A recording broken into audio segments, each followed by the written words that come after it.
Hello बच्चों, कैसे हैं आप लोग। मुझे उम्मीद है सब आप लोग ठीक ही होंगे। तो हम लोग कल से कुछ शुरू कर चुके थे अगला सब्जेक्ट। तो जैसे कि आप लोगों को पता है कि हम लोगों ने पॉलिटिकल साइंस का शुरुआत कर दिया था। पॉलिटिकल साइंस जो मतलब बेसिक से बिल्कुल क्लास 6 से स्टार्ट होता है, वहाँ से हम लोग शुरू किए थे। सभी बच्चे उसमें बहुत ही अच्छा उसका रिस्पॉन्स रहा बच्चों का, एवं जो भी हमारे मित्र इसको देख रहे हैं। फिर से मैं अपने मित्रों को नमस्कार कहना चाहता हूँ। सबको जो भी इस वीडियो को देख रहे हैं, चाहे जिस पर्पज से हो, चाहे वो किसी कॉम्पिटिटिव लेवल का एग्जाम देने के लिए या अपनी जानकारी को बढ़ाने के लिए। चलिए हम लोग शुरू करते हैं चैप्टर को। आज उसकी कड़ी में राजनीति विज्ञान के पॉलिटिकल साइंस की दूसरी कड़ी में हम लोग पढ़ने जा रहे हैं डेमोक्रेसी, मतलब लोकतंत्र। लोकतंत्र क्या होता है, इसका परिचय। ऐसे तो लोकतंत्र क्लास 7 से डाला हुआ है। 7th में ही लोकतंत्र की परिभाषा, लोकतंत्र के प्रकार इत्यादि के बारे में बताया गया, जिसे हम लोग आज पढ़ने जा रहे हैं। लेकिन इससे आगे सभी वर्गों में और जितने भी हायर लेवल के एग्जाम होते हैं, यहाँ तक कि यूपीएससी तक, एसएससी, नेट, जेआरएफ, यूपीएससी, जो भी इस सब्जेक्ट से रिलेटेड एग्जाम हो, सभी जगह इससे कुछ ना कुछ प्रश्न, कुछ ना कुछ क्वेश्चंस आते ही हैं। तो चलिए हम लोग शुरू करते हैं इसको पढ़ने के लिए। तो इसमें से अब हम लोग पढ़ेंगे, आज चैप्टर पढ़ेंगे हम लोग डेमोक्रेसी, जिसे हम लोग कहते हैं लोकतंत्र। यह हमारा राजनीति विज्ञान का एक भाग है। तो राजनीति विज्ञान में जिसको, जैसे यहाँ पे हम लोग पढ़े राजनीतिक जीवन, कल भी इस पे हम लोग बात कर चुके थे। राजनीतिक जीवन हमारा सामाजिक एवं राजनीतिक जीवन, जिसको हम लोग सिविक्स या राजनीतिक विज्ञान, सिविक्स, नागरिक शास्त्र भी कह सकते हैं। तो इसमें इस कड़ी में हम लोग आगे बढ़ते हैं। आगे बढ़ते के साथ एक हम लोग पढ़ेंगे लोकतंत्र क्या है। मतलब सबसे पहले लोकतंत्र को जानिए, लोकतंत्र का परिचय को जानिए। लोकतंत्र क्या है, तो लोगों का तंत्र को लोकतंत्र कहते हैं। मतलब लोग, जहाँ पे लोग शासन करें, लोग मतलब जनता जहाँ पे शासन करें, उसे हम लोग लोकतंत्र कहते हैं। तो इसकी शुरुआत हम लोग करने जा रहे हैं। चलिए बिना समय गवाते हुए आगे बढ़ते हैं। तो लोकतंत्र क्या है, इसे हम लोग समझते हैं। जैसे यहाँ लोकतंत्र क्या है, पहला लिखा हुआ है, देखिए पहले लाइन में लिखा हुआ लोकतंत्र क्या है, मतलब लोकतंत्र का परिचय। लोकतंत्र को हम लोग जानेंगे। लोकतंत्र है क्या? लोकतंत्र प्रणाली सरकार की सर्वाधिक लोकप्रिय प्रणाली है। देखिए लोकतंत्र सरकार की सर्वाधिक लोकप्रिय प्रणाली है। तो लोकतंत्र जो है, हम लोग सरकार चलाने के लिए हमारे पूर्वज ही, हमारे पुराने जमाने से ही अलग अलग प्रकार के जो है तरीके चलते हुए आए हैं। क्या करने के लिए? तो सरकार को चलाने के लिए। सरकार मतलब राज्य को चलाने के लिए, राज्य और राजनीति को चलाने के लिए कई तरीके अपनाए गए हैं। लेकिन सबसे अच्छा तरीका आज हमारे समाज में देखने को मिलता है, वह क्या है? तो वह लोकतंत्र है। लोकतंत्र क्या है? तो लोगों का शासन है। लोग जहाँ खुद शासन करते, जनता शासन करती है, यहाँ राजा शासन नहीं करते या कोई तानाशाह शासन नहीं करते। तो जहाँ जनता शासन करती है, उस शासन प्रणाली को हम लोग क्या कहते हैं? लोकतंत्र कहते हैं। चलिए कल की तरह मैं आज भी, पिछली वीडियो की तरह मैं आज भी बता देना चाहता हूँ। हो सकता है ये 45 मिनट, 50 मिनट या 1 घंटे का वीडियो बन जाए, लेकिन आप लोग धैर्य बनाकर इसे पढ़िए।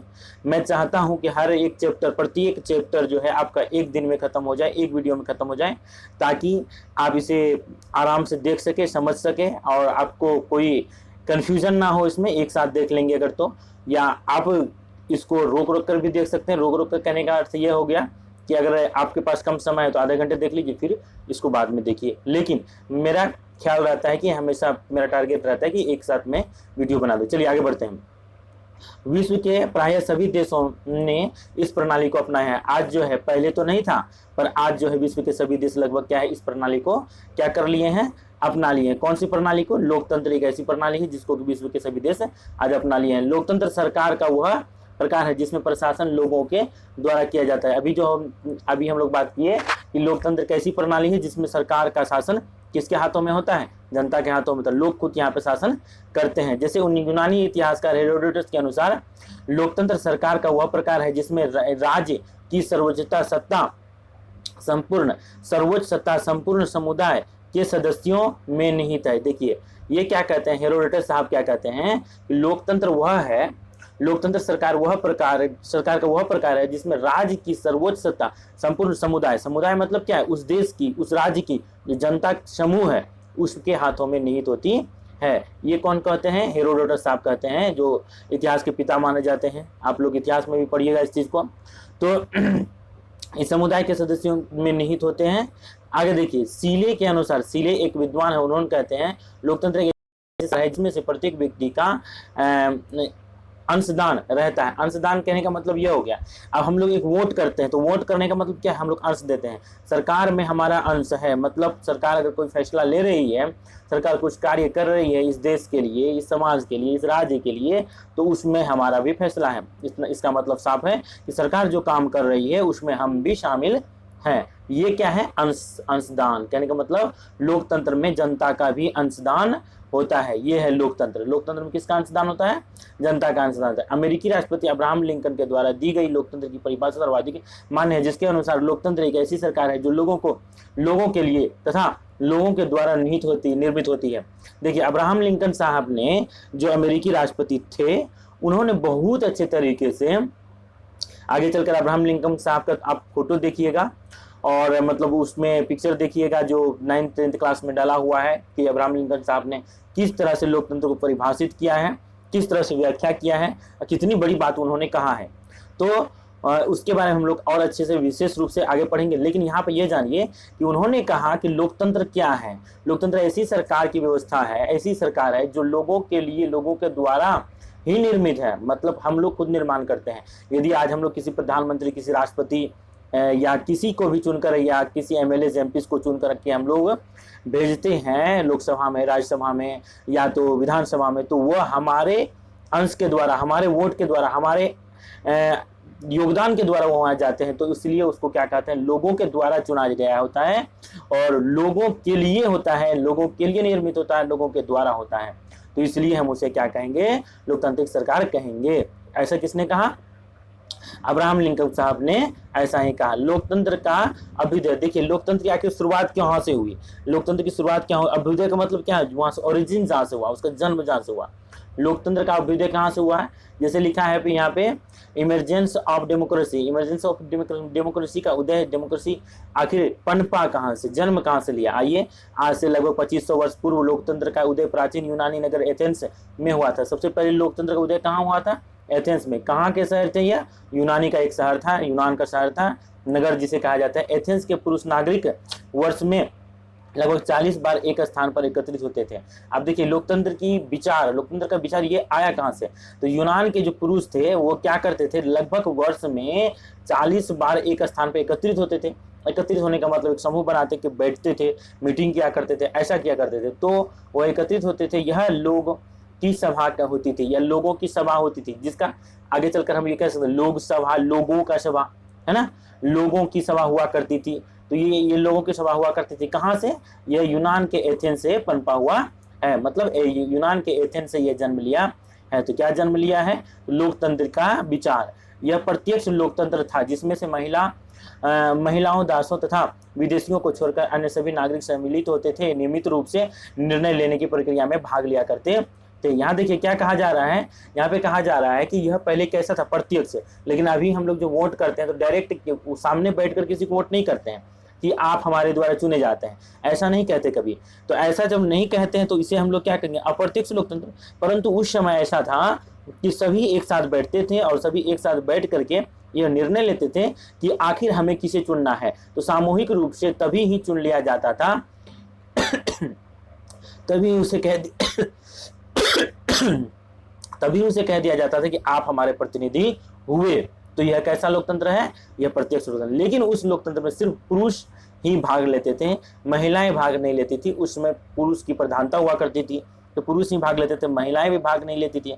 अन्य कोई भी नागरिक उसमें, मतलब जिसको वैल्यू नहीं दिया जाता था, जिसको मान्यता नहीं दी जाती थी, वो भाग नहीं लेते थे और विदेशियों को उसमें शामिल नहीं किया जाता था। जबकि आज हमारे देश में ही ले लीजिए, हमारे देश में बहुत सारे ऐसे रूल बनाए गए हैं जिसमें विदेशी भी उस रूल को फॉलो करते हुए हमारे देश के नागरिक बन जाते हैं और क्या करते हैं? हमारे सभी क्रियाकलाप में, सरकार के सभी क्रियाकलाप में वो भी भाग लेते हैं।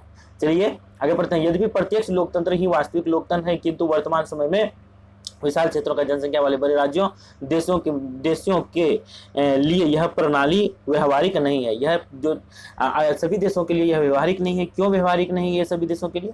अब जैसे हमारे देश में ले लीजिए 130 करोड़ जनता, 130 करोड़ जनता अगर कहीं चाहेगी कि वो पार्लियामेंट में बैठ करके और वो किसी का चुनाव करे तो यह संभव नहीं है। तो इसीलिए आज जनसंख्या का बहुत विशाल रूप हो गया। पृथ्वी पर हर जगह जनसंख्या विस्फोट हो रही है, तो सभी जगह की जनसंख्या बढ़ती जा रही है।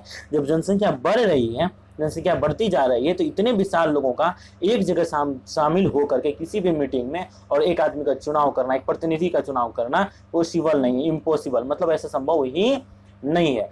जब संभव नहीं है, इसीलिए आजकल प्रत्यक्ष लोकतंत्र का मतलब भाग क्या कहते हैं, निर्वाचन क्षेत्रों में बांट बांट करके निर्वाचन कराया जाता, उसे हम लोग अप्रत्यक्ष लोकतंत्र का कहते हैं।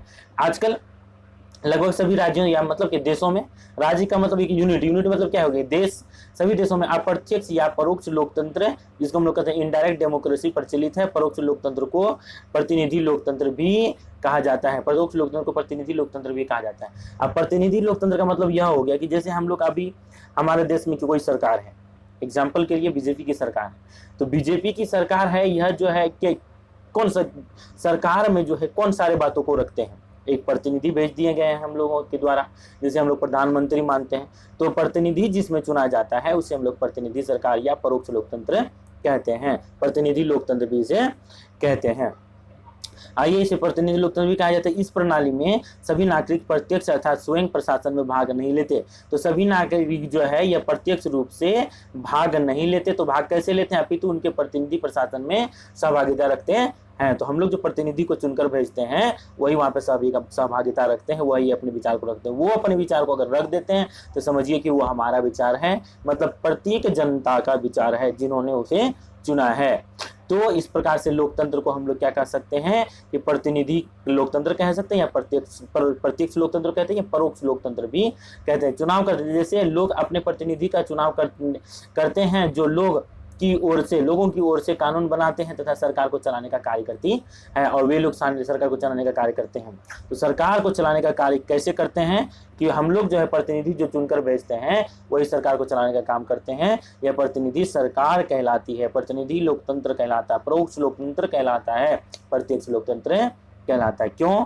क्योंकि हम यहाँ से क्या करते हैं, प्रतिनिधियों को भेजते हैं, और वह प्रतिनिधि जो है हमारे विचारों को लोकसभा, विधानसभा, राज्यसभा, अन्य जगहों में रखते हैं, उसे हम लोग प्रतिनिधि लोकतंत्र कहते हैं। आधुनिक लोकतंत्र आविर्भाव यूरोप में हुआ था, और आधुनिक लोकतंत्र का आविर्भाव मतलब आज जो हम लोग लोकतंत्र देखते हैं, लोकतंत्र के कानून में बहुत बदलाव है। तो यह कानून बना है जहाँ संविधान हुआ करता है, वो भी लिखित संविधान हुआ करता है बहुत सारे देशों में। तो इस तरह के लोकतंत्र के लिए इसका प्रादुर्भाव, आविर्भाव, मतलब जहाँ से ये जन्म लिया है, पनपा है, जिस ओरिजिन जहाँ से हुआ है वह कौन सा महादेश है? वह यूरोप महादेश है। 17वीं शताब्दी में इंग्लैंड की गौरवपूर्ण क्रांति, इंग्लैंड में 17वीं शताब्दी में एक गौरवपूर्ण क्रांति हुई थी, तथा 18वीं शताब्दी में फ्रांसीसी क्रांति जो 1789 में हुई थी, उन्होंने लोकतंत्र के विकास में विशिष्ट योगदान दिया। तो यह यूरोप में जो इंग्लैंड में गौरवपूर्ण क्रांति हुई थी, और 18वीं शताब्दी की क्रांति हुई थी, जिसे हम लोग फ्रांसीसी क्रांति के नाम से जानते हैं। तो इस प्रकार से उन्होंने क्या किया, लोकतंत्र के विकास में विशिष्ट योगदान दिया।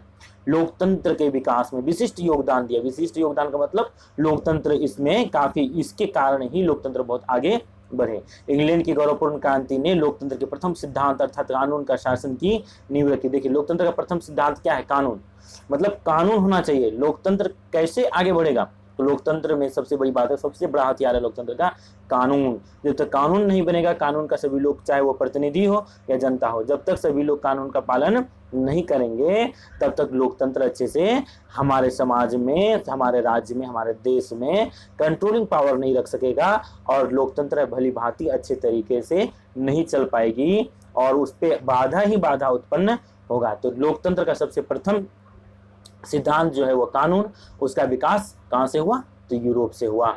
आगे हम लोग पढ़ेंगे सत्ता की विभिन्न प्रणालियां, सत्ता की विभिन्न प्रणालियां। देखिए, हम लोग पढ़ेंगे लोकतंत्र क्या है, लोकतंत्र का अभ्युदय पढ़ लिए। अब हम लोग पढ़ेंगे सत्ता की विभिन्न प्रणालियां, सत्ता की विभिन्न प्रणालियां। तो इस लोकतंत्र को समझने के लिए हम लोग सत्ता की विभिन्न प्रणालियों को समझना पड़ेगा। आखिर ये लोकतंत्र आया कहाँ से, क्यों आया, क्यों लोकतंत्र की आवश्यकता पड़ी? तो आधुनिक लोकतंत्र, आज हम लोग लोकतंत्र मानते हैं, परंतु इससे पहले क्या था? राजतंत्र हुआ करता था, तानाशाह हुआ करता था, काफी सारे मतलब अलग अलग तरीके से लोकतंत्र हुआ करता था। सत्ता की विभिन्न प्रणालियां, आधुनिक युग लोकतंत्र का युग है, किंतु आज भी विश्व में गैर लोकतांत्रिक सरकारें मौजूद है। आज भी विश्व में गैर लोकतांत्रिक सरकारें क्या है, मौजूद है। मतलब कहा जाए तो बहुत सारे देश ऐसे हैं जहां आज भी लोकतंत्र बहाल नहीं हुआ है। अलोकतांत्रिक सरकार को तानाशाही भी कहा जाता है। अलोकतांत्रिक सरकार को तानाशाही भी कहा जाता है, जहां पे मतलब लोकतंत्र की सरकार नहीं है, जनता की सरकार नहीं है, उसे हम लोग क्या कहते हैं, तानाशाही भी कहते हैं, जिसको हम लोग डिक्टेटरशिप कहते हैं, डिक्टेटरशिप कहते हैं, मतलब जिसको हम लोग तानाशाह भी कहते हैं। यह जो है जहां मतलब कि कुछ आधुनिक लोकतंत्र, आज आधुनिक युग जो है लोकतंत्र का युग है, लेकिन बहुत सारे ऐसे जगह हैं, ऐसे देश हैं जहां आज भी लोकतंत्र की बहाल नहीं हुई है, मतलब वहां पे लोकतंत्र उपस्थित नहीं है, लोकतंत्र को एक्सेप्ट ही नहीं किया गया। वहां के राजा महाराजा या जो भी तानाशाह सरकार है वो लोकतंत्र को वहां क्या किए हैं, एक्सेप्ट नहीं किए हैं, लोकतंत्र को अपने देश के शासन प्रणाली में शामिल नहीं किए हैं। इसलिए वहां पे क्या क्या क्या है, तो तानाशाह है। तानाशाह को हम लोग क्या कहते हैं, डिक्टेटरशिप भी कहते हैं। इस प्रणाली में सत्ता आधार जनमत न होकर बल प्रयोग होता है। यहाँ पे क्या कहते हैं, इस प्रणाली में सत्ता का आधार जो जनमत मतलब कि जनता का मत या वोट जनता का न होकर क्या होता है, वहां पे बलपूर्वक कहते हैं कि हम सरकार है यहाँ के, हम यहाँ के प्रधानमंत्री हैं, तो हम यहाँ के राष्ट्रपति हैं, इस तरह कहा जाता है। कहाँ पे कहा जाता है ऐसा, जहाँ पे कि लोकतंत्र की मतलब लोकतंत्र नहीं है, और वहां पे क्या होता है कि तानाशाह है या किसी और तरीके के गैर लोकतांत्रिक सरकार वहां पे विद्यमान है। तो इस प्रकार से तो इस प्रणाली में सरकार चलाने के लिए नागरिकों को कोई अधिकार या स्वतंत्रता प्रदान नहीं की जाती है। जहां पे लोकतांत्रिक सरकार नहीं है वहां पर नागरिकों को कोई अधिकार नहीं मिलता है, मतलब कोई भी अधिकार नागरिकों को नहीं मिलता। तो अधिकार किसके पास होता है, तो अधिकार उनके पास होता है जो बलपूर्वक सत्ता को हासिल कर लिए होते हैं। ठीक है, आगे बढ़ते हैं हम लोग। निर्णय लेने तथा कानून बनाने में जनता की सहभागिता नहीं होती। निर्णय लेने में, जैसे हमारे यहाँ कोई कानून बनता है तो जनता की सहभागिता होती है, जनता चाहती है उसकी ऐसा कानून पारित हो जाए तो कानून पारित होती है। अगर कानून नहीं पारित होना है, जनता उसके विद्रोह में खड़ी हो जाती है तो कानून पारित नहीं होता है। तो इसलिए हमारे यहाँ क्या है, लोकतंत्र है, ऐसा कह सकते हैं। लेकिन अन्य देशों में बहुत सारे ऐसे देश हैं जहाँ पे लोकतंत्र नहीं है, तो जनता की भागीदारी वहां पे सहभागिता होती ही नहीं। कानून बनती है परंतु उनके चाहने से कानून बनती है जो खुद से अपने बलपूर्वक वहां पे क्या कर लिए हैं, शासन कर रहे हैं। शासक स्वेच्छानुसार शासन करता है। शासक जो होता है अपने अनुसार, मतलब अपने मनोपोली के अनुसार, मन जो है उनका उसी के अनुसार जो है सत्ता की सरकार क्या करती है, काम करती है, अपने मन के अनुसार वह काम करती है। तानाशाही सेना अथवा किसी राजनीतिक दल की ही हो सकती है। देखिए सरकार वहां पे जो है, सेना किसकी होती है, सेना किसकी बात मानती है, वो किसकी होती है, जो वहां के सरकार होते हैं, जो राजनीतिक दल होते हैं या कोई सरकार बनकर अपने मतलब वो सत्ता को संभाले हुए हैं, वो सेना को जो कहते हैं वो करती है। और खास करके ऐसे बहुत सारे ऐसे जगह हैं जहाँ सैनिक खुद सरकार के तख्ता पलट कर दिए हैं और सैनिक खुद वहां पर शासन कर बैठे हैं। ऐसी सरकार को भी हम लोग क्या कहते हैं, तानाशाही सरकार कहते हैं। ऐसी सरकार को निरंकुश कहा जाता है, जहाँ पे सरकार पर अंकुश, कोई रोक नहीं लगाया जा सके, कोई टोक नहीं किया जा सके, मतलब कोई काम करे उसे कोई जनता कुछ भी टोके नहीं, वह अपने मन से जो भी काम हो करे, उसे हम लोग क्या कहते हैं, निरंकुश, जिस पर अंकुश नहीं लगाया जा सकता, ऐसी सरकार को हम लोग निरंकुश सरकार कहते हैं, तानाशाही सरकार कहते हैं, जहाँ पे लोकतंत्र का हनन होता है, मतलब वहाँ लोकतंत्र है ही नहीं। विश्व के कुछ देशों में राजतंत्र प्रचलित है। राजतंत्र जो हमारे पुराने जमाने में राजा हुआ करते थे, लेकिन उस समय के राजा के न्याय से और आज के राजा के न्याय में बहुत ज्यादा फर्क है। तो कैसे फर्क है बच्चों, समझिए कि कैसे फर्क है। उस समय राजाओं के अपनी अपनी जिम्मेदारी, अपना अपना जमीर हुआ करता था, अपना अपना उनका उत्तरदायित्व हुआ करता था, परंतु आज के राजाओं में लालच भरी है। इसलिए आज के राजतंत्र होने का मतलब है कि लोकतंत्र का हनन, जनता का वहां पे जनता पर अत्याचार होता है। इसलिए कुछ देशों में जहां लोग राजतंत्र है, समझिए वहां जनता का कुछ भी बातों को नहीं रखा जाता है, जनता की भलाई के लिए कोई भी कार्य नहीं होता है। राजतंत्रात्मक व्यवस्था संवैधानिक भी हो सकती है। राजतंत्रिक व्यवस्था कहीं कहीं संवैधानिक होती है, जहाँ संविधान है, संविधान के अनुसार अगर राजा कार्य करते हैं तो वो ठीक है, परंतु बहुत सारे ऐसे देश हैं जहाँ पे राजा क्या करते हैं, संविधान के अनुसार कोई कार्य नहीं करते, अपने मनमानी के अनुसार करते हैं, जिसमें राज की शक्तियां संविधान द्वारा परिभाषित होती है। राज की शक्तियां किसके द्वारा परिभाषित होती है, संविधान के द्वारा परिभाषित होती है। तो ऐसा राजतंत्र जो है चलने लायक है। प्रमुख उदाहरण जैसे यूनाइटेड किंगडम जिसको हम लोग ब्रिटेन कहते हैं, वहाँ पे आज भी राजा महाराजा रानी हुआ करती है, रानियां होती है। तो वहाँ पे राजतंत्र है, परंतु वहाँ पे संविधान है, संविधान के अनुसार ही राजतंत्र चलते हैं। इसके विपरीत निरंकुश राजतंत्र में आधारित सरकार होती है, जिसमें देश पर सत्ताधारी परिवार अर्थात राजा का संपूर्ण नियंत्रण होता है। कुछ ऐसे देश हैं जिसके बारे में कहा जा रहा है कि ऐसे भी कुछ ऐसे देश हैं इसके विपरीत है। किसके विपरीत है? तो इंग्लैंड के विपरीत है, ब्रिटेन के विपरीत है, जहाँ पे कि राजतंत्र का मतलब राजाओं का शासन होता है और राजा क्या करते हैं, खुद से अपने तरीके से शासन करते हैं, जहाँ पे कोई संविधान को वैल्यू नहीं दिया जाता, मतलब वहाँ संविधान ही नहीं होता। पलटने से पहले नेपाल में निरंकुश राजतंत्र प्रचलित था। तो नेपाल में भी निरंकुश राजतंत्र प्रचलित था। कहाँ? सत्ता पलटने से पहले। सत्ता को पलट करके 2008 में, 2008 में सत्ता पलट करके क्या बनाया गया, वहां पे भी लोकतंत्र बहाल किया गया, परंतु उससे पहले वहां पे भी राजतंत्र था और जहाँ पे अपने तरीके से राजा शासन किया करते थे। चलिए ये आप अगला टॉपिक पे हम लोग चलते हैं, लोकतंत्र सरकार के विभिन्न प्रकार। लोकतंत्र सरकार के कितने प्रकार होते हैं? जैसे हमारे यहाँ संसदीय सरकार है। संसदीय सरकार होने का मतलब यह हो गया कि हमारे यहाँ सदन दो प्रकार में बटे हुए हैं। क्या बटे हुए? लोकसभा, राज्यसभा, इसके द्वारा हमारी सरकार को चलाया जाता है। और इसका तीसरा भाग है राष्ट्रपति, जो सबसे सर्वोपरि हुआ करते हैं। तो इनको हम लोग समझेंगे। तो सर इस प्रकार से लोकतांत्रिक सरकार के विभिन्न प्रकार हुआ करते हैं। तो लोकतांत्रिक सरकार के विभिन्न प्रकार कौन कौन से होते हैं? यहाँ लिखा हुआ है different forms of democracy government. तो different forms of democracy government मतलब कि सरकार चलाने के अलग अलग, जो लोकतंत्र में सरकार चलाने के अलग अलग तरीके हैं वो हम लोग पढ़ेंगे। जैसे यहाँ पे क्या है, कार्यपालिका तथा विधायिका। कार्यपालिका जो कार्य करते हैं, विधायिका जो विधि का निर्माण करते हैं, विधि बनाते हैं। के संबंधों के आधार पर लोकतांत्रिक सरकारें दो प्रकार की हुआ करती है, एक संसदीय सरकार हुआ करती है तथा एक अध्यक्षात्मक सरकार हुआ करती है। अध्यक्षात्मक सरकार का मतलब यहाँ वहाँ पे एक अध्यक्ष होते हैं और अध्यक्ष के अंदर में वह अलग अलग पार्ट बनाकर, समितियां बनाकर कार्य करती है। परंतु कहीं कहीं क्या बहुत सारे जगह, जैसे हमारे देशों में कैसी सरकार है? संसदीय सरकार है। तो लोकतांत्रिक सरकारें दो प्रकार की हुआ करती हैं। किसके आधार पर? सत्ता को चलाने के आधार पर। सत्ता कैसे चलती है? कार्यपालिका और विधायिका से चलती है। तो कार्यपालिका, विधायिका, जिसको हम लोग आगे चलकर पढ़ेंगे पार्लियामेंट, जैसे पार्लियामेंट्री और प्रेसिडेंटल। पार्लियामेंट्री का मतलब पार्लियामेंट है, हमारे यहाँ पार्लियामेंट के अलग अलग भाग हैं, उनको हम लोग पढ़ेंगे। तो इस प्रकार से दो प्रकार होते हैं। किसके अनुसार? सरकार को चलाने के अनुसार। सरकार कैसे चलती है? तो कार्यपालिका और विधायिका के अनुसार सरकार चलती है। तो इसका हम लोग पहला प्रकार पढ़ेंगे संसदीय सरकार। क्या पढ़ेंगे पहला प्रकार में? संसदीय सरकार। संसदीय सरकार क्या होती है? जैसे पार्लियामेंट्री फॉर्म ऑफ गवर्नमेंट। तो संसदीय सरकार को कैबिनेट सरकार भी कहा जाता है।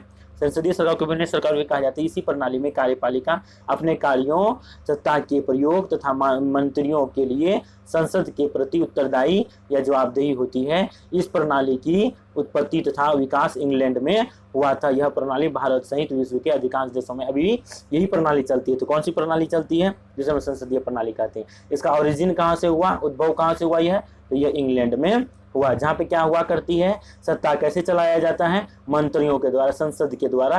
कार्यपालिका के कार्य एवं विधायिका सभी जो चलते हैं इसी के अनुसार पे चलते हैं। कैसे? विश्व के अधिकांश देशों में ऐसा ही चलता है, जिसे हम लोग संसदीय सरकार कहते हैं।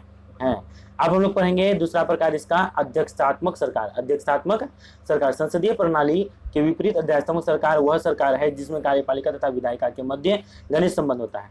कार्यपालिका और विधायिका के मध्य घनिष्ठ संबंध मतलब बिल्कुल ऐसी इतने अच्छे तरीके से जुड़े रहते हैं वह एक दूसरे से कि इसको अलग अलग भागों में बांट कर चलाने की आवश्यकता नहीं है। संसद के भागों में बांट कर चलाने की आवश्यकता नहीं है। वहां पे एक दूसरे में काफी विश्वास होता है, दृढ़ संकल्प के द्वारा, दृढ़ सिद्धांत के द्वारा वे लोग काम करते हैं। तो ऐसी सरकार की प्रणाली को, ऐसे से लोकतांत्रिक सरकार की प्रणाली को हम लोग क्या कहते हैं? अध्यक्षात्मक सरकार कहते हैं। सरकार लोकतांत्रिक सरकार कहते हैं या प्रेसिडेंटल फॉर्म ऑफ गवर्नमेंट कहते हैं। कार्यपालिका की नियुक्ति विधायिका के सदस्यों में होती है तथा कार्यपालिका विधायिका के प्रति उत्तरदायी भी होती है। कार्यपालिका विधायिका के प्रति उत्तरदायी भी होती है। उत्तरदायी होने का मतलब जैसे पिता के प्रति उत्तरदायी कौन होता है? पुत्र होता है। कहने का अर्थ यह हो गया पिता के सारे कार्यभार को संभालने का कार्य कौन करेंगे? पुत्र करेंगे। उसी प्रकार से कार्यपालिका जो विधायिका का वहाँ क्या होता है, विधायिका के प्रति उत्तरदायी होता है, मतलब विधायिका जो विधि बना दिए उसके अनुसार कार्यपालिका को 100% अपना देकर के, पूर्ण योगदान देकर के कार्य को करना है। इस तरह हम उसे क्या कहते हैं, संसदीय प्रणाली न कह करके उसे हम लोग क्या कहते हैं, अध्यक्षात्मक प्रणाली, मतलब अध्यक्ष के द्वारा ही सारे कार्यों को हैंडल किया जाता है, कंट्रोलिंग किया जाता है। इस प्रणाली में राज्य देश का अध्यक्ष सर्वोच्च शक्तिशाली होता है और उसके मंत्री उसके सलाहकार होते हैं। मंत्री उसके क्या होते हैं, सलाहकार होते हैं, और राज्य के जो अध्यक्ष होते हैं वही सर्वोपरि हुआ करते हैं। इस तरह से हमारे यहाँ के अनुसार राज्य सरकार, केंद्र सरकार और छोटे स्तर पे पंचायती राज ऐसे बटे हुए नहीं हुआ करते हैं। तो इसे हम लोग इस प्रकार से समझेंगे कि लोकतांत्रिक सरकार के दो प्रकार होते हैं। जहाँ बांट बांट कर सरकार को चलाया जाता है उसे हम लोग संसदीय सरकार कहते हैं, जबकि एक अध्यक्ष हुआ करते हैं कहीं पे और उस अध्यक्ष के अंदर में सरकार चलती है तो उसे हम लोग क्या कहेंगे, अध्यक्षात्मक सरकार, लोकतंत्रात्मक सरकार की प्रणाली कहेंगे। आइए, इस प्रणाली में राज्य देश का अध्यक्ष नाम मात्र का अध्यक्ष नहीं होता। राज्य देश का अध्यक्ष नाम मात्र का अध्यक्ष नहीं होता, अपितु वास्तविक प्रमुख होता है जो संविधान तथा कानून द्वारा प्रदत्त अपनी समस्त शक्तियों का प्रयोग करता है। अध्यक्षात्मक प्रणाली की उत्पत्ति तथा विकास अमेरिका में हुआ था। यह अध्यक्षात्मक प्रणाली का विकास कहाँ पे हुआ था, अमेरिका में हुआ था। क्या हुआ था, यहाँ वास्तविक नहीं हुआ करता। जैसे हमारे यहाँ देखिए, हमारे यहाँ क्या है कि जो है एक नामिक सरकार, एक नाम के रूप में राष्ट्रपति बना दिया था, लेकिन वास्तविक शक्तियाँ किसके हाथों में होती है, प्रधानमंत्री के हाथों में हुआ करती है। जबकि अध्यक्षात्मक शासन प्रणाली में, जैसे वहाँ पे अमेरिका में इसका ओरिजिन हुआ, वहाँ पे क्या अध्यक्ष के हाथ में ही सारी शासन प्रणालियाँ शामिल होती है। और इस प्रकार से अमेरिका में ऐसा हुआ था, यहाँ पे अध्यक्ष शासन प्रणाली था। अब हम लोग अगले टॉपिक पे चलेंगे। बच्चों, धैर्य बनाए रखें। आप लोगों को मैं बार बार कहता हूँ, अगर आप धैर्य बना करके अच्छी तरीके से पढ़ लेते हैं, समझ लेते हैं, तो लाइफ में कभी नहीं भूलिएगा। एक बार में अगर वीडियो देखने के बाद समझ में नहीं आया तो दोबारा जरूर देखिए और इसको समझने का प्रयास कीजिए। और बेसिक यहाँ से शुरुआत होती है। इस चीज़ को पढ़ कर आगे बढ़ते हैं तो लोकतंत्र के बड़ी बड़ी क्या पुस्तकों को पढ़कर, बड़े बड़े टॉपिक को पढ़कर आप समझ सकते हैं। यदि यहाँ नहीं समझ पाइएगा तो आगे भी बहुत समस्या हो सकती है, इसलिए धैर्य बनाकर जरूर पढ़ें।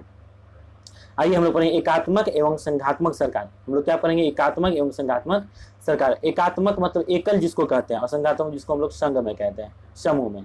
जैसे यूनिटरी एंड फेडरल गवर्नमेंट कहते हैं। यूनिटरी एंड फेडरल गवर्नमेंट कहते हैं क्या है, एक लोकतांत्रिक सरकार एकात्मक अथवा संघात्मक भी हो सकती है। 18वीं शताब्दी तक सभी सरकारें एकात्मक हुआ करती थी। 18वीं शताब्दी तक मतलब 1700 के अंतिम तक सभी सरकारें एकात्मक हुआ करती थी। ये दो प्रकार की सरकारें हुआ करती है, एक यूनिटरी, एक फेडरल, जिसको हम लोग एकात्मक कहते हैं, और एक संघात्मक होता है। लेकिन 18वीं शताब्दी तक जो है लगभग सभी जगहों में कैसी सरकारें हुआ करती थी, एकात्मक सरकारें हुआ करती थी। विश्व की प्रथम संघात्मक सरकार की स्थापना संयुक्त राज्य अमेरिका में ही हुई। देखिए, विश्व की जो संघात्मक सरकार है वह भी उसकी स्थापना सर्वप्रथम संयुक्त राज्य अमेरिका में हुई, जब इसके 13 स्वतंत्र राज्यों ने एक संघ बनाकर एक नए राज्य देश को जन्म दिया। नए राज्य या देश को क्या कर दिया, जन्म दिया। तो इसे हम लोग क्या कहेंगे, संघात्मक सरकार कहेंगे। क्यों, कुछ राज्यों ने वहाँ क्या कर लिया, संघ बना लिया। तो कहाँ से हुआ इसका ओरिजिन, कहाँ से इसका विकास हुआ, तो कहाँ से हुआ, अमेरिका से। एकात्मक सरकार वह होती जिसमें सभी शक्तियाँ कानून के रूप से केंद्र सरकार में ही निहित होती है। सभी शक्तियाँ केंद्र के सरकार में ही निहित होती है। जबकि हमारे राज्यों में देख लीजिए, हमारे देश में राज्यों के पास भी कुछ शक्तियाँ दी गई है, कुछ शक्तियाँ केंद्र के पास है और कुछ शक्तियाँ दोनों में के पास है, जिसको हम लोग समवर्ती सूची कहते हैं। राज्य सूची, केंद्र सूची, समवर्ती सूची, ये आप लोग आगे पढ़ेंगे या कहीं ना कहीं जरूर सुने होंगे। तो इस चीज़ को समझने का प्रयास कीजिए। तो हम लोग यहाँ बांट कर चलाते हैं, लेकिन कहीं कहीं पे एकात्मक सरकार, जो सारी शक्तियाँ केंद्र के हाथ में हुआ करती है, तथा प्रांतीय सरकारें पूर्णतः केंद्र सरकार के अधीन हुआ करती है। प्रांतीय सरकार को केंद्र सरकार जो कहेंगी वही करेंगे। इसके विपरीत संघात्मक सरकार में केंद्र तथा राज्यों के मध्य शक्तियों का विभाजन रहता है, और संघात्मक सरकार में जो केंद्र और राज्यों के बीच में शक्तियों क्या होता है, विभाजन होता है। विभाजन मतलब शक्ति को बांट दिया जाता है। शक्ति को कैसे बांट दिया जाता है कि कुछ कार्यों को राज्य सरकार खुद से हैंडल करे और कुछ कार्यों को केंद्र सरकार हैंडल करे, और कुछ कार्य ऐसे हैं जो दोनों मिलकर हैंडल करेंगे, दोनों मिलकर चलाएंगे।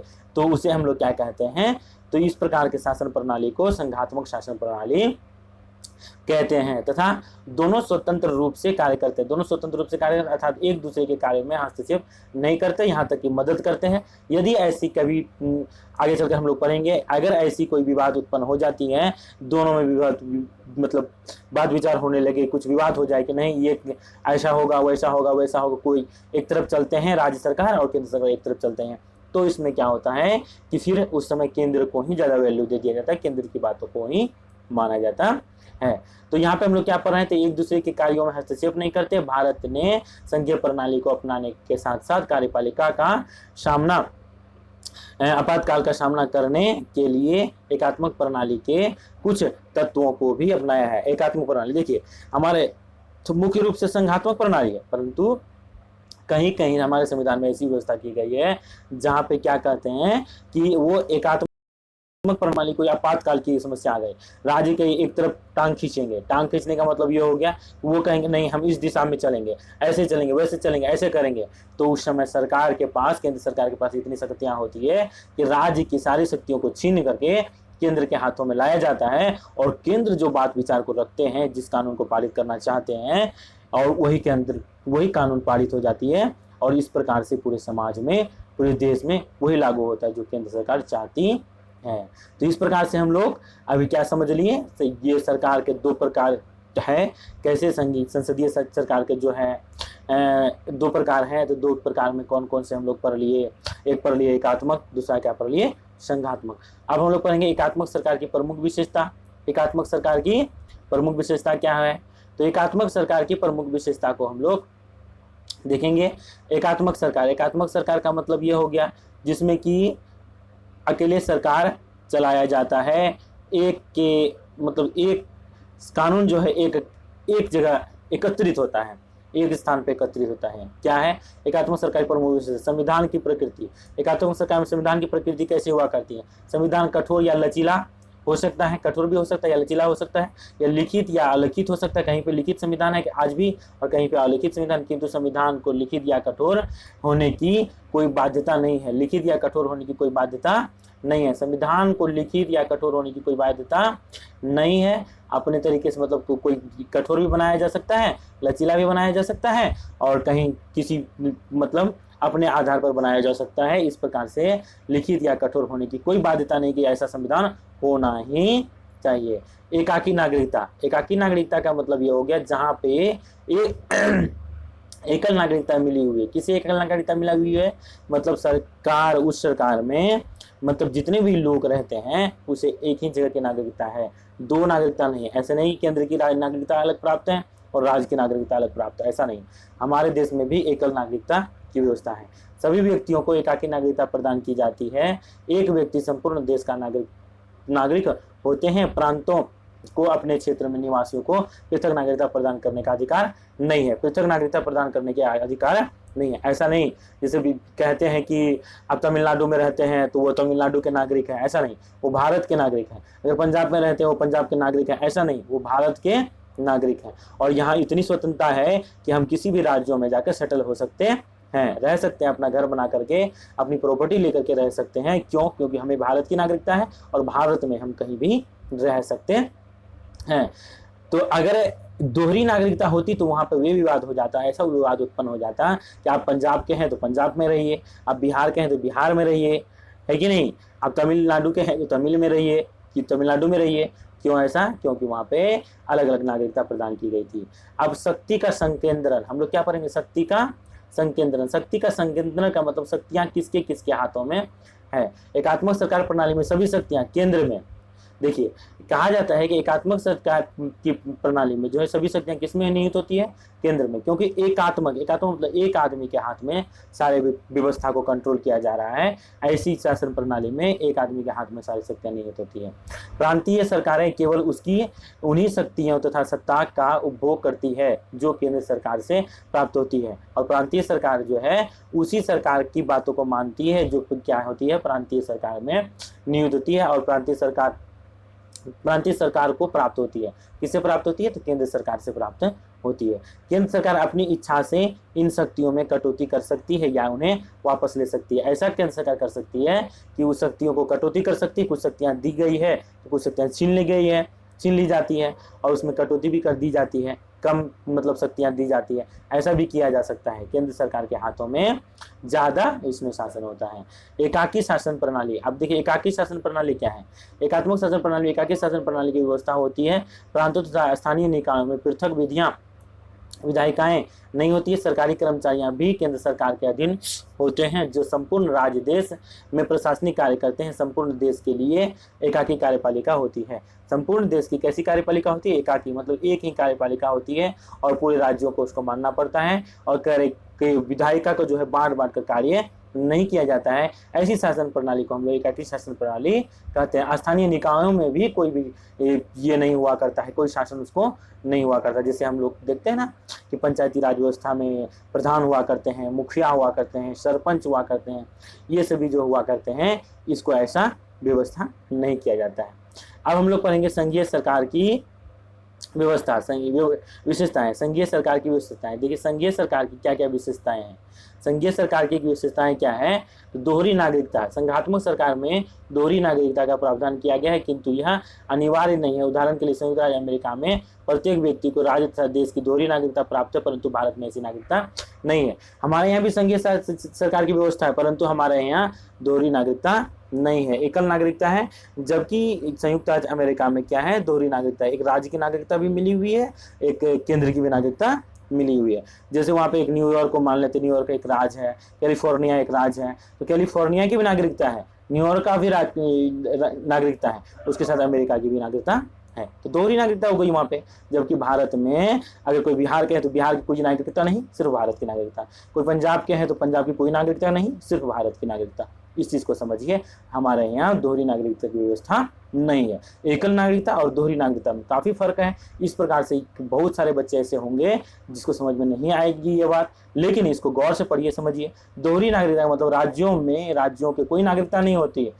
दोहरी नागरिकता मतलब राज्यों की भी नागरिकता होती है और केंद्र की भी नागरिकता होती है, परंतु एकहरी नागरिकता या एकल नागरिकता में सिर्फ केंद्र की नागरिकता होती है। इस बात को अच्छी तरह से समझने का प्रयास कीजिए। आगे पढ़ेंगे हम लोग, क्या लिखा है?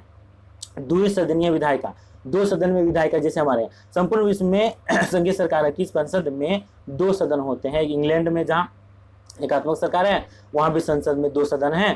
संघात्मक सरकार में 2 सदनों का होना अनिवार्य है। निचला सदन जनता का प्रतिनिधित्व करता है, जबकि ऊपरी सदन सदन की इकाइयों का। जैसे हमारे यहाँ 2 सदन है, जिसको हम लोग अपर हाउस और लोअर हाउस कहते हैं, जिसको हम लोग राज्यसभा और लोकसभा कहते हैं। तो राज्यसभा के सदस्यों का चुनाव तो हमारे प्रतिनिधि के द्वारा ही होता है, हमारे द्वारा उसका चुनाव नहीं किया जाता, हमारे प्रतिनिधि उसको चुनाव करते हैं। जैसे राज्यों के विधानमंडल के जो सदस्य होते हैं, विधायक वगैरह, उनका चुनाव करते हैं। जबकि एमएलए का जो लोकसभा होते हैं, एमपी जो होते हैं, लोकसभा के जो सदस्य होते हैं, उनको हम लोग चुन करके भेजते हैं। तो इस प्रकार से क्या कहते हैं? द्विसदनीय विधायिका। द्विसदनीय विधायिका जो है यहाँ पे क्या कहते हैं? ये संपूर्ण विश्व में ऐसा लागू है, इंग्लैंड में भी ऐसा ही लागू है। क्यों? यहाँ की 2 सदन का होना अनिवार्य है। कैसी व्यवस्था में? जैसे द्विसदनीय विधायिका जो जहाँ पे हुआ करती है। शक्तियों का वितरण, अब हमारे ही देश में ले लीजिए, शक्तियों का क्या किया गया है? वितरण किया गया है। शक्तियों का वितरण कैसे किया गया है? केंद्र सरकार तथा राज्य सरकारों के मध्य शक्तियों का वितरण संघात्मक सरकार का एक विशिष्ट तत्व है। संघात्मक शक्तियों का वितरण संघात्मक सरकार का एक विशिष्ट तत्व है। ये शक्तियां संविधान द्वारा वितरित की जाती है। राष्ट्रीय महत्व की शक्तियां केंद्रीय सरकार के निहित होती है, जबकि प्रादेशिक या स्थानीय महत्व की शक्तियां राज्य सरकार के पास प्रदान की जाती है, राज्य सरकार को दी जाती है। केंद्र तथा राज्य अपनी अपनी शक्तियां का प्रयोग स्वतंत्र रूप से करते हैं। केंद्र को जो शक्तियां प्राप्त है उसका पालन, उसकी स्वतंत्र रूप से उसका प्रयोग करते हैं, और राज्य सरकार को जो शक्तियां प्राप्त है, राज्य सरकार भी उसे स्वतंत्र रूप से प्रयोग करती है। इस प्रकार से हमारे यहाँ क्या कहा जाता है? शक्तियों का वितरण किया गया है। शक्तियों क्या किया गया है? वितरण किया गया है। शक्तियों के वितरण के अनुसार ये होता है, शक्तियां बांट बांट करके कार्य की जाती है। अब हम लोग पढ़ेंगे आगे क्या है, देखिए अगला टॉपिक है कि लिखित एवं कठोर संविधान, लिखित एवं कठोर संविधान। जो लोकतांत्रिक सरकार होती है इसकी एक विशेषता यह है कि इसमें संविधान हुआ करती है, कहीं कहीं तो लिखित कठोर संविधान हुआ करता है, कहीं कहीं लचीली संविधान होती है। तो हमारे यहाँ लिखित और कठोर संविधान है। कैसे? संघात्मक सरकार में लिखित तथा कठोर संविधान होना आवश्यक है। संघात्मक सरकार में क्या होता है? लिखित और कठोर संविधान का होना आवश्यक है। क्यों है? जब संविधान को अपनी शक्ति अगर नहीं होगी तो संविधान का क्या उल्लंघन हो सकता है तो केंद्र सरकार और राज्य सरकार की शक्तियों का क्षेत्राधिकार, या जिसको हम लोग कहते हैं ज्यूरिस्डिक्शन संबंधी विवाद उत्पन्न हो सकते हैं। संविधान का कठोर होना इसलिए आवश्यक है जिससे निजी स्वार्थ के लिए उसमें परिवर्तन न किए जा सके। निजी स्वार्थ के लिए कि समय अनुसार, जैसे हमारे यहाँ कुछ समय पहले हुआ था 1974 की बात है, 74-75 में ऐसा मतलब हुआ था कि अपने अनुसार जो है उसको बदल दिया गया था, संविधान के बहुत सारे भागों को बदल दिया गया था, परंतु यह जायज़ नहीं है, न्याय संगत नहीं है। इसलिए यह कह सकते हैं कि संविधान में अपने स्वेच्छानुसार अपने स्वार्थ के लिए कभी बदलाव नहीं किया जाए, ऐसे कठोर संविधान का निर्माण हो। यह संघीय सरकार की, संघीय शासन प्रणाली की एक जो है प्रमुख विशेषता है, एक प्रमुख विशेषता इसको माना जाता है। लिखित एवं कठोर संविधान होना बहुत ही आवश्यक है। अगला टॉपिक हम लोग पढ़ेंगे संविधान की सर्वोच्चता। संविधान सर्वोच्च है। कभी कभी ऐसा प्रश्न पूछ लिया जाता है कि सबसे ऊपर कौन है, सबसे ऊंचा कौन है, सर्वोच्च किसे माना जाएगा? राष्ट्रपति भी ऑप्शन दे दिया गया, और क्या कहते हैं सुप्रीम कोर्ट के जो न्यायाधीश होते हैं उसे दे दिया गया, प्रधानमंत्री ऑप्शन दे दिया गया, संविधान ऑप्शन दे दिया गया। तो आप किसे मानिएगा? संविधान ही सर्वोच्च है। सबसे ऊपर में कौन है? संविधान। संविधान के अंदर ही राष्ट्रपति, प्रधानमंत्री या कोई न्यायाधीश कोई भी कार्य करते हैं। किसके अंदर कार्य करते हैं? संविधान के अंदर। तो संविधान की क्या है? सर्वोच्चता हमारे देश में है। या कैसी सरकार में? लोकतांत्रिक सरकार में संविधान की सर्वोच्चता होती है। लिखा है संविधान देश का सर्वोच्च कानून होता है। किसी भी सत्ता को संविधान के विरुद्ध कार्य करने की अनुमति नहीं है। किसी भी सत्ता को संविधान के विरुद्ध कार्य करने की कोई अनुमति नहीं है। इसलिए कह सकते हैं संविधान सर्वोच्च हुआ करती है। कैसे देशों में, कैसे राज्यों में? जहां पे कि लोकतांत्रिक सरकारें हुआ करती है। स्वतंत्र न्यायपालिका, वहां पे न्यायपालिका क्या होती है? जिसे हम लोग कोर्ट कहते हैं, न्यायालय कहते हैं।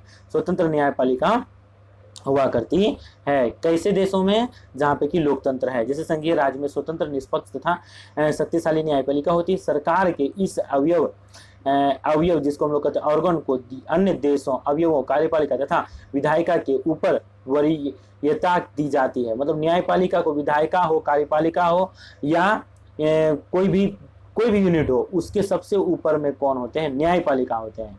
न्यायपालिका, जैसे हमारे देश की सरकारें ही चलती है कार्यपालिका, विधायिका और न्यायपालिका से। तो कार्यपालिका और विधायिका के ऊपर में कौन है? न्यायपालिका। मतलब वो सर्वोच्च है और स्वतंत्र है, जिस पर किसी का कंट्रोलिंग पावर नहीं है, चाहे वो प्रधानमंत्री हो, राष्ट्रपति हो या अन्य कोई भी मंत्री या कोई भी नागरिक हो, जो न्याय के कानून में जो न्याय और कानून में जो लिखा गया है वो सबके लिए एक तरह से लागू होगा। तो स्वतंत्र न्यायपालिका का होना बहुत ही जरूरी है। जैसे न्यायपालिका होती है सरकार के इस अवयव को अन्य दोनों अवयवों मतलब कार्यपालिका और तथा विधायिका के ऊपर में वरीयता दी जाती है। न्यायपालिका स्वतंत्र रूप से कार्य करती है, केंद्र सरकार के प्रभाव में नहीं रहती है। इसे न्यायपालिका पुनरीक्षण की भी शक्ति प्रदान है, जिसको हम लोग कहते हैं रिव्यू। अगर कैसा कुछ गलती हो जाता है कहीं पे, मतलब जैसे हमारे यहाँ कोर्ट के बंटवारे किए गए हैं, सिविल कोर्ट होते हैं, हाई कोर्ट होते हैं। सिविल कोर्ट मतलब जिसे डिस्ट्रिक्ट कोर्ट कहते हैं, उसके हाई कोर्ट होते हैं, उसके सुप्रीम कोर्ट होते हैं। अगर इन तीनों कोर्ट के द्वारा, तीनों न्यायालयों के द्वारा अगर कोई कहीं पे भी जरा से भी लगता है कि यह निर्दोष को सजा दी गई या दोषी छूट गए, कहीं पे भी ऑब्जेक्शन आता है, तो उसे फिर रिव्यू करने का भी शक्ति दिया गया है, रिव्यू करने की शक्ति दी गई है। इसे हम लोग रिव्यू मतलब क्या, पुनरीक्षण करने की भी शक्ति दी गई है। इसलिए हम लोग हमारे यहाँ क्या कह सकते हैं, न्यायपालिका कैसी है, तो स्वतंत्र न्यायपालिका। लोकतंत्र की लोकप्रियता के प्रमुख तत्व। लोकतंत्र आखिर क्यों लोकप्रिय हो गए पूरी दुनिया में, पूरे विश्व में? क्यों सभी देश लोकतंत्र को ही अपना रहे हैं, राजतंत्र या तानाशाही शासन को क्यों छोड़ रहे हैं? तो इसके भी कई कारण हैं। देखिए, जैसे elements that make democracy popular. Democracy को पॉपुलर कौन बनाया?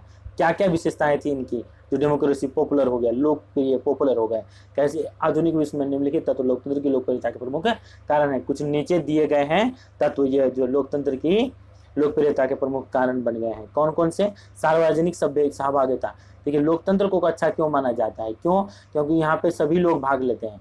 सभी लोग सार्वजनिक सहभागिता है। क्या सार्वजनिक सहभागिता के अभाव में लोकतंत्र ना तो वास्तविक हो सकता है और ना ही उपयोगी। सार्वजनिक सहभागिता में वयस्क मताधिकार सार्वजनिक सहभागिता का सर्वाधिक लोकप्रिय स्वरूप है, जब व्यक्तियों को सरकारी विकल्पों में विभिन्न स्तरों पर बिना किसी भेदभाव के सक्रिय रूप से भाग लेते हैं अवसर तथा अधिकार प्रदान किए जाते हैं, तब उसे सार्वजनिक सहभागिता कहा जाता है। किंतु सार्वजनिक सहभागिता मात्र वयस्क मताधिकार देने से या लोगों के मताधिकार का प्रयोग करने तक ही सीमित नहीं है। लोगों के मताधिकार प्रयोग करने तक ही सीमित नहीं। देखिए, या सार्वजनिक सहभागिता किसे कहते हैं? जिसमें सभी लोग भाग लें। सभी लोग भाग लेने का मतलब यह हो गया कि प्रत्येक वयस्क मतलब कि 18 वर्ष से जो ज्यादा उम्र के हैं वह सभी क्या करेंगे? इसमें भाग लेंगे। किसमें भाग लेंगे? सरकार को चुनने में भाग लेंगे। कैसे भाग लेंगे? मताधिकार के द्वारा, मत देंगे, मतलब वोट देकर जो इसमें भागिता लेंगे, मतलब भाग लेंगे। और यह लोकप्रिय होता है किसके लिए? मतलब लोकतांत्रिक सरकार के लिए। व्यक्तियों को क्या है, क्रियाकलापों में जो सरकारी क्रियाकलाप होते हैं उसमें बिना भेदभाव के सबको शामिल होने दे दिया जाता है। समान अवसर सबको मिलते हैं। सार्वजनिक सहभागिता मिलता है। कोई भी कार्यों में सबको एक जगह आकर एक यूनिट में बनकर कार्य करने के लिए मतलब बाध्य किया जाता है। इसे हम लोग क्या कहेंगे? सभी की या सार्वजनिक सहभागिता। दूसरी विशेषता हम लोग पर निर्णय लेने की प्रक्रिया। निर्णय लेने की कुछ प्रक्रियाएं होती है। एक राजा नहीं है, राजा बैठ करके अपना जो भी बात सुना दिए सबको मान लेना, ऐसी बात नहीं है। निर्णय लेने की कोई प्रक्रिया है, समितियां बैठती है जिसमें पार्लियामेंट, लोकसभा, राज्यसभा ये सभी होते हैं, राष्ट्रपति होते हैं, प्रधानमंत्री होते हैं। तो इसलिए लोकतंत्र ज्यादा अच्छा है, लोकतंत्र लोकप्रिय हो चुका है। निर्णय लेने की प्रक्रिया कैसी होती है? जैसे लोकतंत्र में निर्णय लेने की प्रक्रिया निश्चित प्रणाली या प्रक्रिया विद्यमान है जो लोगों के हाथ में नीति है। कौन करते हैं ऐसा? लोग खुद से करते हैं। लोगों के हाथ में ये नीति होती है। लोग अपने प्रतिनिधि का चुनाव करते हैं। ये चुने हुए प्रतिनिधि कार्यपालिका, विधायिका एवं संसद का निर्माण करते हैं। जो विभिन्न बिलों, जिसको विधेयक कहते हैं या कानून बनता है, पारित करते हैं तथा कानून बनाते हैं। कानून भी बनाते हैं, विधेयक मतलब बिल पारित करते हैं, जो विधायिका, कार्यपालिका, न्यायपालिका सबका निर्माण करते हैं। और निर्णय लेने में जनता की सहभागिता। जैसे कोई कानून कभी गलत हो जाता है या सही होता है, सिग्नेचर का ये चलता है कि कितने लोगों का सिग्नेचर होता है, हस्ताक्षर अभियान चलता है, आंदोलन होता है, विद्रोह होता है। तो यह क्या है? लोकतंत्र की मतलब निर्णय कैसे लिया जाता है? लोगों के द्वारा निर्णय लिया जाता है। विधेयक कैसे बनते हैं? लोगों के द्वारा बनते हैं, लोगों के प्रतिनिधि के द्वारा बनते हैं। इसलिए निर्णय लेने की एक प्रक्रिया होती है। कैसी सरकार में निर्णय लेने की प्रक्रिया होती है? लोकतांत्रिक सरकार में। अन्यथा तानाशाह सरकार में तो ऐसी कोई व्यवस्था नहीं है। इन कानून में के अनुसार ही देश का शासन किया जाता है। संसद में बहुसंख्यक सदस्यों का दल अथवा दलों का समूह सरकार बना है, मतलब सरकार बनाया जाता है। यदि कोई सरकार लोगों की इच्छाओं की पूर्ति नहीं करती है तो अगले चुनावों में उसे बदला जा सकता है। यदि सरकार लोगों की इच्छाओं की पूर्ति नहीं करे तो अगले चुनाव में उसे बदल दिया जाता है। मतलब बहुसंख्यक सदस्यों का मतलब यह हो गया कि जैसे बहुमत जिसको प्राप्त है, बहुमत किसे प्राप्त है? जैसे हमारे यहाँ 543 सीटें हैं, उसमें से आधे से अधिक सीटें जिसको मिल गई, जिस पार्टी को मिल गई, उसे क्या मिलता है? उसे सरकार बनाने का आमंत्रण दिया जाता है राष्ट्रपति के द्वारा, मतलब उसको ही पद संभालने दिया जाता है। तो इस प्रकार से वहाँ पे क्या होते हैं? निर्णय लेने की प्रक्रिया लोगों के हाथों में हुआ करती है। और लोकतांत्रिक व्यवस्था में अगली विशेषता है, यहाँ पे समानता दी जाती है। सबको समान अधिकार प्राप्त होते हैं। समानता लोकतंत्र का प्रमुख आधार स्तंभ है। ये किसी भी प्रकार की सरकार व्यक्तियों को समानता के सिद्धांत के महत्व नहीं देती। मतलब असमानता किसी को नहीं माना जाता है, सबको समान ही माना जाता है। प्रकृति ने सभी व्यक्तियों को समान बनाया है और यही समानता लोकतंत्र का आधार भी है। प्रकृति ने सभी को समान बनाया है और यही समान आधार जो है प्रकृति का, ये लोकतंत्र का भी आधार है। लोकतंत्र में जाति, रंग, धर्म या जन्म के आधार पर कोई भेदभाव नहीं किया जाता है। लोकतंत्र में सभी को एक समान माना जाता है। जाति, धर्म, लिंग के आधार पर कोई भेदभाव नहीं किया जाता है। ये लोकतंत्र की विशेषता है। कानून की दृष्टि में समान है, या कोई एक प्रधानमंत्री का पुत्र हो या कोई एक आम जनता का पुत्र हो, यदि समान गलती दोनों ने किया है, दोनों को कानून के नज़र में एक तरह की सजा दी जाती है। कानून की दृष्टि में एक तरह की सभी कानून लागू किया जाता है। सभी व्यक्तियों को सार्वजनिक पदों पर आसानी से पदासीन मतलब उसमें जिसको पोस्ट पे आसीन किया जाता है, मतलब सबको नौकरी दिया जाता है, सर्विस दी जाती है, किसी के साथ विशेष व्यवहार नहीं किया जाता है, व्यक्ति कानून के ऊपर नहीं, कोई भी व्यक्ति कानून के ऊपर नहीं है, सभी व्यक्ति कानून के समक्ष समान हैं। और क्या होता है लोकतंत्र की अगली विशेषता, चौथी विशेषता जिसको हम लोग कहते हैं लिबर्टी। लिबर्टी में क्या है, लिबर्टी कैसे कहते हैं, स्वतंत्रता। लोकतंत्र में स्वतंत्रता प्राप्त है, किसे स्वतंत्रता प्राप्त है, जनता को, सभी को समान अधिकार प्राप्त है। व्यक्ति को स्वतंत्रता लोकतंत्र का अन्य प्रमुख आधार स्तंभ है, जिसके बिना मनुष्य अपना संपूर्ण विकास नहीं कर सकता, मनुष्य अपना संपूर्ण विकास नहीं कर सकता। लोकतंत्र में ही प्रत्येक नागरिक को विचार तथा अभिव्यक्ति की स्वतंत्रता, संगठन स्थापित करने तथा सरकार की आलोचना करने का स्वतंत्रता तथा प्रेस की स्वतंत्रता प्राप्त होती है। ये सभी स्वतंत्रताएं विकास के लिए आवश्यक है, ये सभी स्वतंत्रता आत्म व्यक्ति के विकास के लिए आवश्यक है। लोकतंत्र ऐसी शासन प्रणाली है जहाँ पे लोग स्वतंत्र होते हैं, संपूर्ण विकास के लिए वे कदम उठाते हैं। अगर उसकी जो भी मान्यता है, उसकी मांग है, पूर्ति नहीं होती है, तो वे क्या कर सकते हैं, स्वतंत्र रूप से संगठन बना सकते हैं, संगठन स्थापित कर सकते हैं और सरकार की आलोचना कर सकते हैं, विद्रोह कर सकते हैं। यहाँ पे प्रेस की स्वतंत्रता होती है। प्रेस की स्वतंत्रता होने का मतलब ये है कि यहाँ पे जो न्यूज रिपोर्टर, अखबार, ये सभी जो हुआ करते हैं, न्यूज होते हैं, सभी को स्वतंत्रता है। अगर कोई गलती करती है, सरकार गलती करती है, तो उसके विरुद्ध भी आवाज उठाया जा सकता है। इसे हम लोग कहते हैं अभिव्यक्ति, सबको विचार रखने का। कोई भी कहीं पे भी आप लोग संगठन बनाइए, मंच स्थापित कीजिए और वहाँ पे भाषणबाजी कर सकते हैं। किसी के भी भाषणबाजी का मतलब ये हो गया, किसी का अगर विद्रोह करना है तो खुलकर विद्रोह कर सकते हैं। इसे हम लोग क्या कहते हैं, अभिव्यक्ति कहते हैं। तो लोकतांत्रिक सरकार में सबको भी अभिव्यक्ति का अपना अपना अधिकार दिया गया है। और क्या है, मतभेदों को दूर करना, मतभेदों को दूर करना।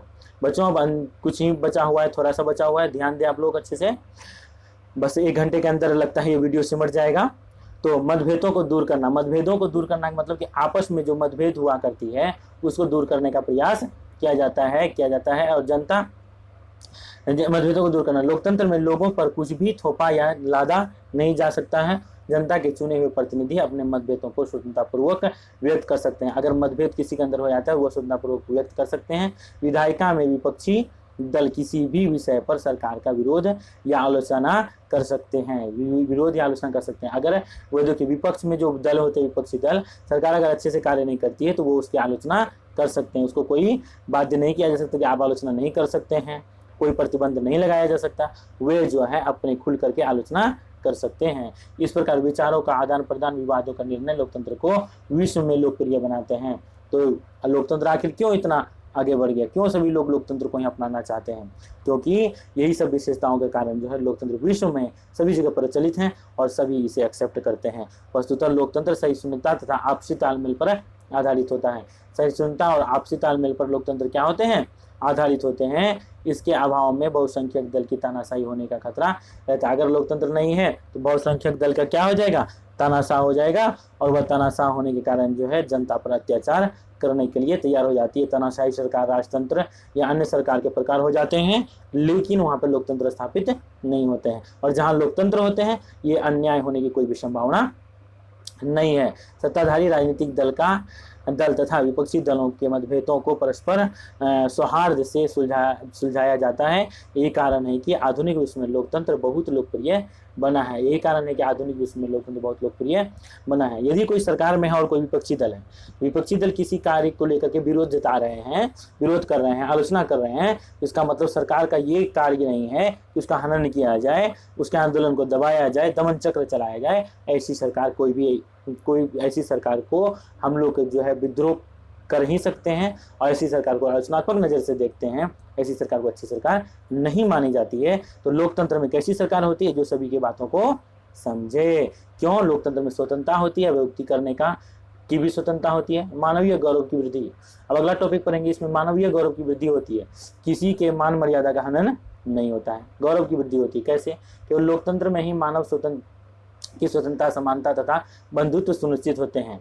स्वतंत्रता, समानता और बंधुत्व सुनिश्चित होते हैं। लोकतंत्र में केवल राजनीतिक स्वतंत्रता ही सुनिश्चित नहीं होती है, अपितु आर्थिक स्वतंत्रता सुनिश्चित करने के भी समस्त उपाय किए जाते हैं। आर्थिक स्वतंत्रता सुनिश्चित करने के भी समस्त उपाय किए जाते हैं। मतलब जैसे कि देश की जनता का अर्थ का सुधार कैसे किया जाए, आर्थिक रूप से भी जनता सुदृढ़ हो, ये सभी व्यवस्थाएं भी की जाती है लोकतंत्र में। किसमें ऐसी व्यवस्था की जाती है? लोकतंत्र में। और राजतंत्र में या तानाशाही कोई सरकार में सरकारें अपने पेट भरने में रहती है, विशेष ध्यान राज्य के जनता पर नहीं दिया जाता है। इसी प्रकार हमारे देश में नागरिक, सामाजिक, राजनीतिक तथा आर्थिक सभी क्षेत्रों में नागरिकों की समानता सुनिश्चित की गई है। और नागरिकों की समानता क्या की गई है? सुनिश्चित की गई है। कहाँ पे? तो हमारे देशों में ऐसा किया गया है, जहाँ पे अस्पृश्यता के निषेध, मतलब जो छुआछूत वाला पहले सिस्टम था हमारे देश में, उसको हटा दिया गया है, निषेध किया गया है और सामाजिक समानता लाया गया है, सामाजिक समानता की स्थापना की गई। वहीं समाज में बलशाली वर्गों द्वारा होने वाले कमजोर वर्गों पर सभी प्रकार के शोषण को निषिद्ध किया गया है। मतलब ऐसे पहले बलशाली लोग क्या करते थे? कमजोर लोगों का शोषण क्या करते थे, जबकि आज उन सभी को खत्म कर दिया गया, समाप्त कर दिया गया है। भारत सरकार ने अनुसूचित जातियों तथा अनुसूचित जनजातियों एवं अन्य पिछड़ी जातियों के कल्याण के लिए उचित उपाय किए हैं। सभी जातियों के लिए कल्याण के लिए कैसे उपाय किए हैं? उचित और बहुत अच्छे उपाय किए हैं, जिससे कि सभी को जैसे आरक्षण की व्यवस्था की गई है, सबको ऐसे आरक्षण की व्यवस्था दी गई जहाँ पे सबको समान अधिकार प्राप्त हो सके। अन्यथा बड़े वर्गों, उच्च वर्गों के द्वारा निम्न वर्गों को दबाया जाता था और अस्पृश्यता मतलब कि अछूत वर्ग माना जाता था। इस तरह की भावनाएं रखती थी, जिसे कि खत्म करने का प्रयास हमारे देश में किया गया है। तो इस प्रकार से यहाँ पे पिछड़ी वर्ग को कल्याण के लिए उचित उपाय किए गए हैं।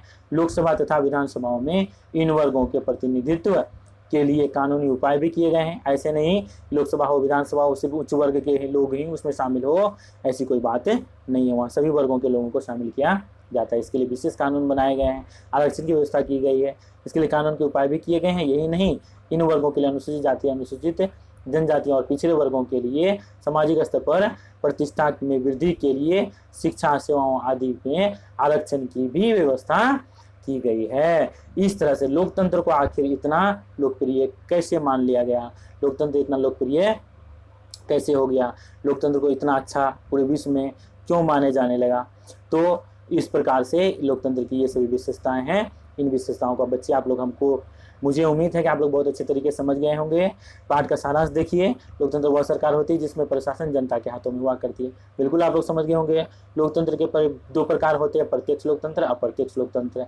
प्रत्यक्ष और अप्रत्यक्ष। प्रत्यक्ष लोकतंत्र आप लोग समझ गए होंगे, जिसमें जनता सीधे भाग लेती है प्रतिनिधि का चुनाव में, जबकि अप्रत्यक्ष उसे कहते हैं जिसमें जनता भाग न लेकर के अपने उसके प्रतिनिधि मतलब शासन करते हैं। प्रत्यक्ष लोकतंत्र जिसका जन्म प्राचीन यूनान में हुआ था और वर्तमान समय में व्यवहारिक यह नहीं है। अभी अप्रत्यक्ष लोकतंत्र क्यों? क्योंकि संख्या बहुत ज़्यादा बढ़ गई है लोगों की। एकात्मक सरकार प्रांतीय सरकारों की अपेक्षा केंद्रीय सरकार के पास अधिक शक्तियाँ होती है। एकात्मक सरकार में क्या होती है? प्रांतीय सरकार के अपेक्षा केंद्र सरकार में अधिक शक्तियाँ विद्यमान होती है। तो बच्चों, मैं उम्मीद करता हूँ यह वीडियो आप लोगों के लिए बहुत हेल्पफुल रहा होगा। और अगर ज़रा सा भी आप लोगों को लगता है कि यह हेल्पफुल है, अच्छा है, कुछ समझ में ये बातें आप लोगों को आ गई कि लोकतंत्र क्या है, कोई मित्रों के लिए भी कहीं पे भी उनके जीवन में अगर यह वीडियो काम देता है तो चैनल को सब्सक्राइब जरूर करें। जो लोग नए हैं, जो लोग पुराने हैं, तो वो लाइक और शेयर जरूर करें। नए लोग सब्सक्राइब करें और लाइक शेयर भी करें। अपने दोस्तों को बताएं चैनल के बारे में, चैनल पर लाएं। मैं बार बार ये कहता हूँ कि ये चैनल आपका है, आपकी जिम्मेदारी बनती है। चैनल को लाइक और सब्सक्राइब करें, लाइक करें, वीडियो को शेयर करें, चैनल को सब्सक्राइब करें। तो यह वीडियो लगभग मेरे ख्याल से 1 घंटे का बना है और ये 1 घंटे के अंदर में आपका एक चैप्टर लोकतंत्र, बहुत बड़ा चैप्टर कंप्लीट हो चुका है। तो वीडियो देखने के लिए आप लोगों का बहुत बहुत धन्यवाद। चैनल पर इसी तरह जुड़े रहें। मैं चमन कुमार आपसे विदा लेता हूं। यह चमन कोचिंग सेंटर का ऑनलाइन क्लास था। यह CCC ट्यूटोरियल के नाम से यूट्यूब पर है। इसे आप लोग सब्सक्राइब करें और लोगों के बीच चर्चा करें। और इंस्टाग्राम पे भी आप इसी नाम से सर्च करके वहाँ फॉलो कर सकते हैं। फेसबुक पेज पर लाइक कर सकते हैं। फेसबुक पर भी आप विजिट कर सकते हैं, हमारा आईडी वहाँ पे भी है। तो बच्चों एवं हमारे साथियों, मैं आपसे विदा लेता हूँ। तब तक के लिए गुड बाय। सब खुश रहिए, अच्छे से रहिए, मस्त रहिए, पढ़ाई जारी रखिए। बाय।